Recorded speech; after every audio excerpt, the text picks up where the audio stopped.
Bismillahirrahmanirrahim. Assalamualaikum warahmatullahi wabarakatuh. Perkenalkan, nama saya Fatimah Azhara Nandika dari program studi akuntansi dengan nomor NIM 29021500006 Fakultas Ekonomi dan Bisnis Pancasakti University. Pada video kali ini, saya bermaksud untuk memenuhi tugas UTS pada semester 3 kali ini. Materi yang akan saya bahas ialah mengenai laporan keuangan dengan mata kuliah Manajemen Keuangan dengan dosen pengampu Bapak Dermawan MM. Yang pertama di sini ada laporan keuangan. Jadi laporan keuangan itu adalah media informasi penting mengenai pengambilan keputusan yang menyangkut posisi finansial perusahaan. Nah, kemudian adalah menurut PSAK atau pernyataan standar akuntansi keuangan, menurut PSAK nomor 1 merupakan laporan keuangan itu merupakan suatu penyajian terstruktur dari posisi keuangan dan kinerja keuangan suatu entitas. Nah, terdapat 5 jenis laporan keuangan, yaitu yang pertama ada laporan laba rugi atau income statement. Kemudian yang kedua ada laporan neraca atau balance sheet. Yang ketiga ada laporan arus kas atau statement of cash flow. Yang keempat itu ada laporan perubahan modal. Kemudian yang kelima itu ada catatan atas laporan keuangan. Selanjutnya di sini ada tujuan laporan keuangan. Yang pertama, tujuan umum laporan keuangan. Tujuan umum laporan keuangan di sini itu yang pertama ada memberikan informasi laporan keuangan yang dapat dipercaya. Kemudian memberikan laporan keuangan untuk membantu para pemakai laporan keuangan dalam mengestimasikan potensi keuangan dalam menghasilkan keuntungan. Kemudian yang terakhir, mengungkap keterkaitan informasi lain dengan laporan keuangan, seperti kebijaksanaan akuntansi digunakan perusahaan, aktivitas pembelanjaan, dan penanaman. Kemudian yang kedua itu ada tujuan kuantitatif laporan keuangan. Nah, tujuan kuantitatif laporan keuangan yang pertama itu harus relevan. Kemudian yang kedua itu harus dapat dimengerti kan laporan keuangan itu. Nah, kemudian yang ketiga itu daya ujinya dan netral. Kemudian yang keempat tepat waktu. Kemudian daya banding serta lengkap. Next, selanjutnya di sini ada jenis-jenis laporan keuangan. Nah, jenis-jenis laporan keuangan di sini itu ada yang pertama itu ada laporan laba rugi atau income statement. Nah, laporan laba rugi ini biasanya itu disebut sebagai laporan kinerja keuangan perusahaan atau bisnis. Nah, laporan ini biasanya berfokus pada 3 hal, yakni pendapatan, beban, dan untung rugi.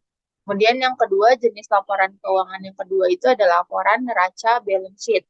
Nah, neraca ini itu bisa disebut juga sebagai laporan posisi keuangan dengan pencatatan aset sama dengan kewajiban ditambah modal.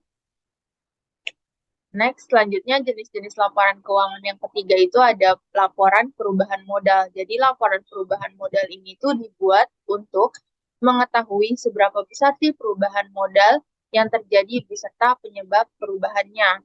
Kemudian jenis laporan keuangan yang keempat itu ada laporan arus kas. Jadi dalam penyajiannya laporan arus kas ini tuh dibagi menjadi 3 kelompok, yaitu yang pertama aktivitas operasional atau operating, yang kedua aktivitas investasi atau investing. Kemudian jenis laporan yang kelima itu adalah catatan atas laporan keuangan atau CALK.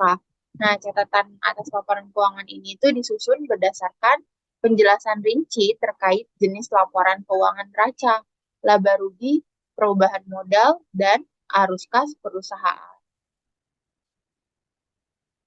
Nah, bagaimana sih cara membuat laporan keuangan? Nah, cara membuat laporan keuangan itu yang A itu data-data untuk membuat laporan keuangan. Kita harus menyusun pencatatan data pengeluaran perusahaan terlebih dahulu. Kemudian yang kedua, menyusun pencatatan data penerimaan perusahaan. Kemudian yang ketiga, mempersiapkan data persediaan. Keempat, menyusun data perusahaan. Yang kelima, mempersiapkan data utang perusahaan. Serta yang terakhir itu, kita itu harus mempersiapkan data piutang perusahaan.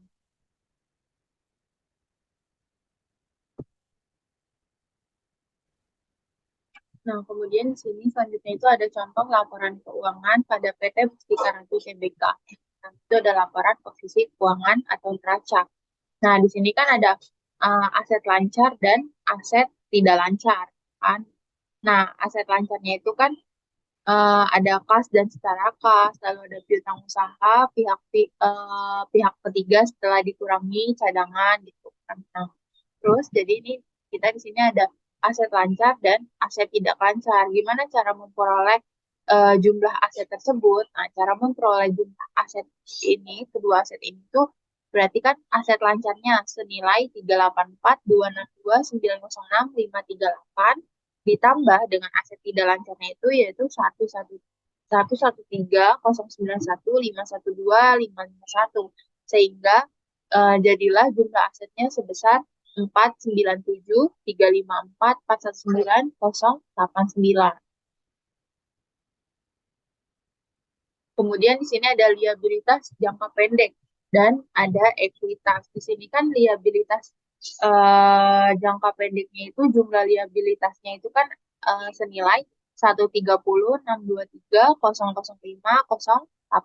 Sedangkan jumlah ekuitasnya itu 366, 731, 414, Nah, berarti kita tambah aja jumlah liabilitas ditambah jumlah ekuitas.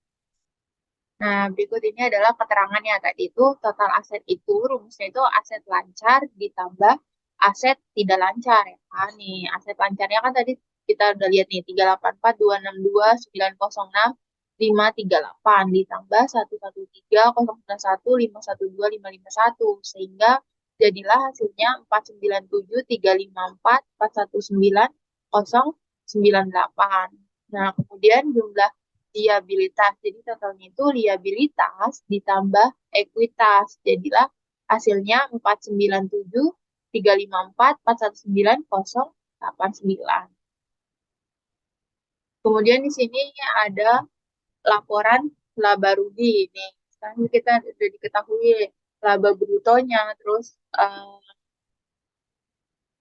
penjualan bersihnya, gitu kan.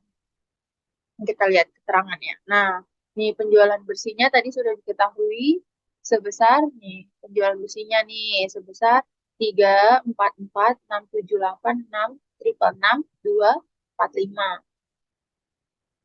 Kemudian laba rugi tahun berjalannya senilai 1283332, 109.